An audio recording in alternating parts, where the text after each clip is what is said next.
ఆడేటప్పుడు skin rashes, allergies రాకుండా ఉండాలంటే ఎలాంటి జాగ్రత్తలు తీసుకోవాలో చూద్దాం. బాడీ మొత్తం కవర్ అయ్యేలాగా full hand sleeves and long pant వేయండి. ఫేస్‌కి moisturiser and sunscreen apply చేయండి. ఆడుకున్న ఎక్సైట్‌మెంట్‌లో వాటర్ అస్సలు తాగరు. డీహైడ్రేషన్ ప్రివెన్షన్‌కి coconut water, buttermilk and lemon water ఎక్కువగా ఇవ్వండి.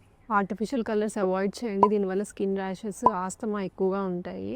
న్యాచురల్ కలర్స్ ప్రిఫర్ చేయండి. బీట్రూట్ కానీ, టర్మరిక్‌తో కానీ చేసిన కలర్స్ అయితే బెటర్. హెయిర్‌కి, బాడీకి ఆయిల్ అప్లై చేయడం వల్ల స్కిన్ ర్యాషెస్ చాలా తక్కువ ఉంటాయి. అండ్ తర్వాత మనం క్లీన్ చేసేటప్పుడు కూడా కలర్స్ తొందరగా పోతాయి. వాటర్ బెలూన్స్, పిచికారీస్ చాలా ఫోర్స్ తోటి కొడతారు కాబట్టి అది ఫేస్ మీద అస్సలు అవాయిడ్ చేయండి.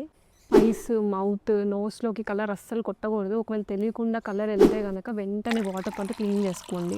ఆస్తమా ఉన్న పిల్లలైతే చాలా జాగ్రత్తగా ఉండాలి. డ్రై కలర్స్ అస్సలు వాడొద్దు. వెట్ కలర్స్ వాటరీగా ఉంటాయి కదా, అవే యూజ్ చేయాలి. డ్రై కలర్స్ వల్ల లోపలికి వెళ్ళి మళ్ళీ ఆస్తమా ట్రిగ్గర్స్ వస్తాయి. ఆయాసంలాగా, దగ్గు, జలుబు కూడా వస్తుంది. అందుకే అవాయిడ్ చేయాలి. సో ఎలాంటప్పుడు డాక్టర్ని కంపల్సరీ కలవాలి అంటే స్కిన్ మీద పెద్ద పెద్ద ర్యాషెస్, దద్దుర్లా వచ్చాయి, అది చాలా మంటగా ఉంది, దురద ఎక్కువగా ఉంది, దగ్గు అసలు కంట్రోల్ అవ్వట్లేదు, తగ్గట్లేదు అంటే, ఊపిరి తీసుకోవడం చాలా కష్టంగా ఉంది, డైరెక్ట్ కంట్లకి కానీ, ముక్కులకు కానీ, నోట్లోకి కానీ ఎక్కువ కలర్ వెళ్ళింది, వాటర్తో క్లీన్ చేసినా పోవట్లేదు, దానివల్ల ఇబ్బంది ఉంది అంటే, have a safe and happy Holi.